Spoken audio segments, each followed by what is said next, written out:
കായംകുളത്ത് വഴിയോര കച്ചവടക്കാരെ ഒഴിപ്പിക്കാനുള്ള നഗരസഭയുടെ നീക്കം UDF കൗൺസിലർമാരും INTUC നേതാക്കളും ചേർന്ന് തടഞ്ഞു. പ്രതിഷേധത്തെ തുടർന്ന് നഗരസഭാ അധികൃതർ ഒഴിപ്പിക്കൽ നടപടികൾ നിർത്തിവെച്ചു. കായംകുളത്തെ വഴിയോര കച്ചവടക്കാരെ ഒഴിപ്പിക്കാനുള്ള നഗരസഭയുടെ നീക്കം UDF കൗൺസിലർമാർ തടഞ്ഞു. ഓണവിപണി ലക്ഷ്യമിട്ട് കച്ചവടം നടത്തുന്ന വഴിയോര കച്ചവടക്കാരെ ഒഴിപ്പിക്കാനുള്ള നഗരസഭാ അധികൃതരുടെ നീക്കം UDF കൗൺസിലർമാർ ഇടപെട്ട് തടഞ്ഞത് ചർച്ചാ വിഷയമായിരിക്കുകയാണ്. UDF ഭരിക്കുന്ന കായംകുളം നഗരസഭയിൽ ഓണക്കാലത്ത് ചെറുകിട കച്ചവടക്കാരെ പ്രതിസന്ധിയിലാക്കുന്ന നടപടിയാണ് നഗരസഭ കൈക്കൊള്ളുന്നതെന്ന് എതിർപ്പുമായി എത്തിയവർ പറഞ്ഞു. കൗൺസിലർമാരും INTUC നേതാക്കളും ചേർന്നാണ് പ്രതിഷേധിച്ചത്.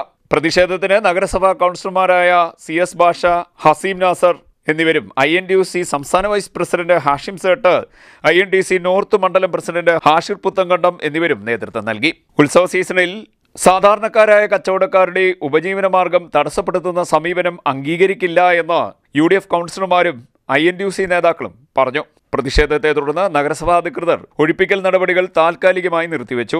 പ്രതിഷേധവുമായി നിരവധി പേരും എത്തി. CDNet news, Kayamkulam.